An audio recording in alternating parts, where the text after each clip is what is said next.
आप सभी को नमस्कार, सुप्रभात। सार्थक और मिर्जा पॉइंट यूट्यूब चैनल आप सभी लोगों का हार्दिक स्वागत करता है। चैनल को सब्सक्राइब करके वीडियो को लाइक कर दें, शेयर कर दें। बेल आइकन दबा करके रखेंगे तो आपको नोटिफिकेशन मिल जाएगा और आप उसे शेयर कर पाएंगे। खबरों की शुरुआत कर लेते हैं। सबसे पहली अपडेट है आपके एलटी ग्रेड और जीआईसी प्रवक्ता को लेकर के। बहुत सी जो बातें हैं अब खुल करके सामने आने लगी हैं और हम सभी लोगों का प्रयास यही है कि हर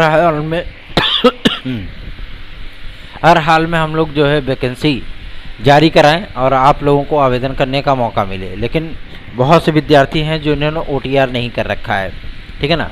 आप सभी लोग स्वयं सुस्त से प्रक्रिया से गुजर रहे हो और बाकी चीज़ें आप लोग कहते हो विज्ञापन कब आएगा, विज्ञापन कब आएगा। मैं आप सभी लोगों को बता देना चाहता हूं, लोक सेवा आयोग में अब सभी भर्तियों के लिए मैंडेटरी हो गया है ओटीआर वन टाइम रजिस्ट्रेशन। अगर आपने नहीं किया है तो आपको फॉर्म भरने में दिक्कतों का सामना करना पड़ सकता है। इसलिए आरओ का विज्ञापन आपका 4 तारीख को आ रहा है, ठीक है ना। आप सभी लोग पूरी कोशिश करिए कि आप लोग ओटीआर कर लीजिए, क्योंकि लगभग 15 या 17 अक्टूबर तक आपका एलटी ग्रेड और जीआईसी प्रवक्ता का विज्ञापन भी जारी हो जाएगा, ठीक है ना। तो आप सभी लोगों से यही रिक्वेस्ट करना चाहता हूं कि आप लोग फटाफट ओटीआर ज़रूर कर लीजिए। और एलटी ग्रेड जीआईसी प्रवक्ता में निश्चित सफलता के लिए आपको हमारे नोट्स पढ़ने होंगे। 830 32 72 282 इस व्हाट्सएप नंबर पर इस नोट्स को आप प्राप्त कर सकते हैं। चलिए आगे बढ़ते हैं। पदों की संख्या पर्याप्त है। एलटी ग्रेड में लगभग 10,500 11,000 के पद संख्या होगी और इसमें पद और भी बढ़ेंगे। तकरीबन 12,500 13,000 के समथिंग आप लोगों को एलटी और जीआईसी दोनों मिलाकर के पदों की संख्या देखने के लिए मिल सकती है। इसलिए आप सभी लोग अपनी तैयारियों में जुट जाइए, क्योंकि एलटी ग्रेड और जीआईसी प्रवक्ता कभी आसान नहीं होता है। जो 2 चरणों की बात की जा रही थी, 2 चरण की हवा निकल गई, 1 चरण में आ गए, ठीक है ना। वनडे फॉर्मेट पे आप सभी लोगों के एग्ज़ाम होंगे, तो आप सभी लोग अपनी तैयारियों को मजबूत बना करके एलटी ग्रेड में 1 सीट क्लियर कर सकते हैं। सबसे बड़ी चीज़ ये होती है कि विद्यार्थी ये सोचते हैं कि चलो जब विज्ञापन आएगा तब पढ़ाई शुरू करेंगे, है ना, या जब एग्ज़ाम डेट आ जाएगा तब पढ़ाई शुरू करेंगे। मैं आप सभी लोगों को बता देना चाहता हूँ, आप जा कर के देखिए। मैं तो डेलीगेसियों में घूमता रहता हूँ, मैंने देखा है ये चीज़, ठीक है ना। जो स्टूडेंट तैयारी करते हैं, चाहे वो टीजीटी पीजीटी की तैयारी कर रहे हो, चाहे एलटी जीआईसी की तैयारी कर रहे हो, एकदम भूत बन गए हैं, रम गए हैं कि मतलब हमको हर हाल में 1 सीट चाहिए ही चाहिए। और वो इतनी बेहतरीन तैयारी कर चुके हैं ना, अभी आप सभी लोगों ने अपनी किताबें पलटी तक नहीं होंगी और उन्होंने 3 बार उसको पूरा कोर्स रिवीजन कर दिया है। अब आप स्वयं समझ लीजिए, अगर आप सभी लोग पढ़ाई नहीं कर रहे हो तो आप सबसे बड़े जो मतलब अपने आप साथ धोखेबाजी कर रहे हो, ठीक है ना। इसलिए आप लोग तैयारियों में जुट जाइए, क्योंकि अभी तक हम एलटी जीआईसी पे इसलिए ध्यान नहीं दे पा रहे थे क्योंकि बीएड केस को लेकर के पीआरटी के मामले को हम सभी लोग पूरी तरीके से सजग थे और आज भी सजग हैं, और उसमें ही ज़्यादा समय जा रहा था, जिसकी वजह से हम सभी लोग इसमें इनएक्टिव हो गए थे। आप इनएक्टिव नहीं, डीएक्टिव बोल सकते हो। लेकिन बहुत सी सारी चीज़ें देखने के बाद विद्यार्थियों का लगातार भाई बहनों का मैसेज आने लगा, भैया इस पे भी ध्यान दीजिए, भैया इस पे भी ध्यान दीजिए। तो इसलिए हम सभी लोगों को पूरा प्रयास करना पड़ा कि अब चलो इधर भी ध्यान देते हैं। इधर यूपी ट्रिपल एससी भी इस समय फुल फॉर्म में लगातार परिणाम जारी हो रहे हैं, लगातार आप सभी लोगों की विज्ञप्तियाँ जारी हो रही हैं। अच्छी बात तो यह है कि अब आपकी जो रुकी हुई प्रक्रियाएँ थी, अधिकारियों के भी पेज थोड़े से टाइट किए गए, तो अब वो रुकी हुई प्रक्रियाएँ आपकी सर पर दौड़ रही हैं, ठीक है ना। रही बात आपके टीजीटी पीजीटी 2022 को लेकर के, तो मैं आप सभी लोगों से बताना चाहता हूँ, टीजीटी पीजीटी 2022 में विद्यार्थी पूछते हैं भैया पद बढ़ेंगे कि नहीं बढ़ेंगे। जी हाँ, पद बढ़ चुके हैं। आप सभी लोगों को 4,167 पदों का विज्ञापन अब नहीं देखने के लिए मिलेगा। मतलब ये पद आप सभी लोगों के जोड़ दिए गए हैं। तकरीबन 9,500 10,000 के एबव आपको पदों की संख्या देखने के लिए मिलने वाली है। और कई भाई बहन हमसे ये भी पूछते हैं कि भैया क्या कोई नई वैकेंसी टीजीटी पीजीटी की आएगी। जी हाँ, टीजीटी पीजीटी की नई वैकेंसी आ रही है, जिसमें पदों की संख्या तकरीबन 26,500 हो सकती है, ठीक है ना। ये उत्तर प्रदेश शिक्षा सेवा चयन आयोग के माध्यम से जारी होने वाली माध्यमिक शिक्षा विभाग अर्धशासकीय सहायता प्राप्त विद्यालयों की सबसे बड़ी शिक्षक भर्ती होने चल रही है। इसलिए आप सभी लोग 2022 को ही टारगेट करो, 23 का विज्ञापन का चक्कर छोड़ो, वो तो जारी होना ही होना है, ठीक है ना। और आप सभी लोग इसी में फाइनल कर लो तो ज़्यादा बेहतर है, क्योंकि इसमें भी तो पदों की संख्या 10,000 हो गई ना, और आपको तो सिर्फ एक सब्जेक्ट में 1 ही पद चाहिए, पूरे पदों पर तो आप सर्विस करने नहीं जा रहे हो, ठीक है। तो डजंट मैटर, ये कोई मामला नहीं है कि आपके विषय में कितने पदों की संख्या है, ठीक है। आप बेहतरीन तैयारी करेंगे तो आप 100 में भी एक हो सकते हो, ठीक है, आप 1 लाख में भी एक हो सकते हो। तो बेहतरीन से बेहतरीन तैयारियां करिए। कल पीआरटी को लेकर के जो मैंने आप सभी लोगों को जानकारियां दी थी कि उत्तर प्रदेश में पॉजिटिव इंटेंट है सरकार का बीएड विद्यार्थियों को लेकर के, और वो चीज़ें कुछ लोगों ने आजमाने के लिए मतलब जो है प्रयास किया भी, तो वो चीज़ें उनको दिखी भी हैं, ठीक है।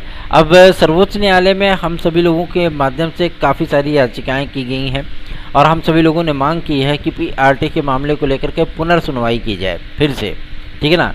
और सबसे बड़ी चीज़ ये है कि मतलब इसमें जो विस्तृत बेंच की पूरा शेड्यूल बनाया जा रहा है, उन तमाम चीज़ों को लेकर के हम लोग भी प्रोएक्टिव हैं इस समय, ठीक है। और महान्यायवादी महोदय जो अटॉर्नी जनरल हैं, उनसे हम लोग प्रयास कर रहे हैं कि वो हमारे केस की पैरवी करें ताकि सरकार का एक मजबूत पक्ष रखा जा सके। और गवर्नमेंट इस बात को अच्छी तरीके से जानती है कि जो बीएड डिग्री धारक है उनकी संख्या तकरीबन 3.5 करोड़ है। इतनी भारी संख्या में विद्यार्थियों को बाहर कर देना या उनकी नाराज़गी मोल ले लेना, और वो भी ऐसे समय में जब विपक्षी एकता हो, ठीक है ना, तो हर जगहों पर जाहिर सी बात है कि उनको कुछ न कुछ समस्याओं का सामना करना पड़ेगा। इसलिए गवर्नमेंट भी इस पर पॉजिटिव इंटेंट अपना रही है और सबसे बड़ी चीज़ ये है कि पॉजिटिव अप्रोच के साथ आगे बढ़ रही है, ठीक है ना।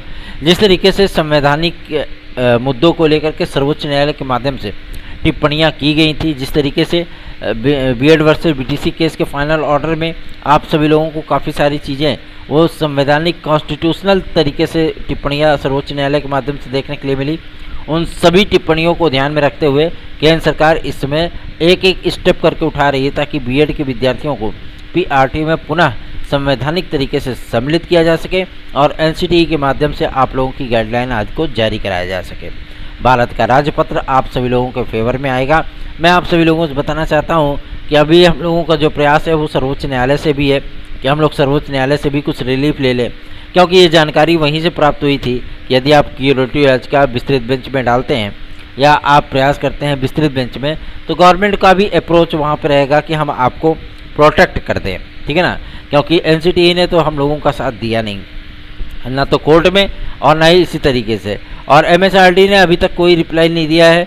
फिर भी आरटीआई के माध्यम से जो चीज़ें आप लोगों को देखने के लिए मिली कि सर्वोच्च न्यायालय के आदेश का अनुपालन किया जाए, मैं आप सभी लोगों से बताना चाहता हूं कि सर्वोच्च न्यायालय तो भाई सर्वोच्च न्यायालय है ही, है ना, लेकिन जो चीज़ें आपकी जो प्रक्रियाएं चल रही हैं उन तमाम प्रक्रियाओं में विद्यार्थियों को मुसीबतों का सामना न करना पड़े, इसके लिए भी हम लोगों के माध्यम से प्रयास किए जा रहे हैं, ठीक है।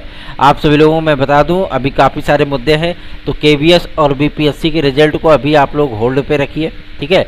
और साथ ही साथ उत्तर प्रदेश में बीएड की को सम्मिलित करने के लिए पीआरटी में इसमें गवर्नमेंट प्रोएक्टिव है, इसमें पूरी तरीके से सोच रही है, विचार रही है और अधिकारियों को यथा दिशा निर्देश जारी भी किए जा चुके हैं। रही बात शिक्षा सेवा चयन आयोग की, तो शिक्षा सेवा चयन आयोग में सदस्य अध्यक्ष की नियुक्तियों को लेकर के 5 तारीख तक आप सभी 30 तारीख तक तो अधिसूचना ही आ सकती है उसकी, मतलब 1-2 दिन में, ठीक है। उसके बाद 5 तारीख तक नियुक्ति की प्रक्रिया का जो है जीओ जारी हो सकता है। मतलब स्पष्ट है कि अब इस समय गवर्नमेंट पूरी तरीके से सरकारी पदों को भरने और रिक्तियों की उद्घोषणाओं के साथ साथ विज्ञापन आदि को जारी करने और पुराने पड़ी पेंडिंग प्रक्रियाओं को जो है तीव्र गति से आगे बढ़ाने के संदर्भ में कार्य करना शुरू कर दिया है, क्योंकि उन्हें भी पता है कि फरवरी नहीं तो मार्च में आप सभी लोगों की चुनावी आचार संहिता आएगी। फिर वही होगा कि मतलब लोगों का जो गुस्सा है वो बाहर निकलेगा। इससे बेहतर है कि कुछ जो है मक्खन पालिश कर लिया जाए। यदि आप लोगों को टीजीटी पीजीटी 2016-2021 की याचिका से हमारे जोड़ करके याची लाभ प्राप्त करना है तो आप सभी लोग 830-32-72-282 इस व्हाट्सएप नंबर पर प्राप्त हो सकते हैं। लगभग मैं आप सभी लोगों से बताना चाहता हूं कि जो विद्यार्थी जो भाई बहन हमारे साथ जुड़े हैं उन भाई बहनों से भी मैं रिक्वेस्ट करना चाहता हूं कि आप सभी लोग भी अपना हियरिंग शुल्क अवश्य जमा कर दें, ठीक है। जो लेटेस्ट में विद्यार्थी जुड़े हैं उनसे ये मुद्दा कोई मायने नहीं रखता कि वो हियरिंग शुल्क दें, ठीक है। अभी वो लेटेस्ट में जुड़े हैं, लेकिन जो पुराने स्टूडेंट हैं हमारे जो भाई बहन हैं वो अवश्य अपनी हियरिंग शुल्क जमा कर दें, ठीक है ना। चलिए आगे बढ़ते हैं। अब बात करेंगे आपके यूपी कांस्टेबल को लेकर के। सबसे अहम मुद्दा आप सभी लोगों का आज सॉल्व होने चल रहा है। मतलब आपके लिए जो एज रिलैक्सेशन है, जो एलिजिबिलिटी है, जो सब्जेक्ट कम्बिनेशन है, इन तमाम मुद्दों को लेकर के आज निर्णय हो सकता है शासन स्तर पे, ठीक है ना। इन तमाम चीज़ों को क्लियर किया जाएगा और शासन स्तर पे जो आज मीटिंग होने वाली है ये सारी चीज़ें कंफर्म हो जाएंगी। निश्चिंत और बेफिक्र होकर के आप सभी लोग वो सारी चीज़ों को कंफर्म कर लीजिए। आप लोग बिल्कुल भी चिंतित ना हो, बिल्कुल भी वो सारी चीज़ें जो है मतलब आप लोगों को कॉन्सेप्ट क्लियर होना चाहिए। सब्जेक्ट कम्बिनेशन का मुद्दा हो, चाहे आपकी एलिजिबिलिटी का मुद्दा हो, इन तमाम चीज़ों को आप लोग स्पष्ट कर लें कि आज इन सारे मुद्दों पर मुख्यमंत्री महोदय के माध्यम से निर्णय किया जा सकता है।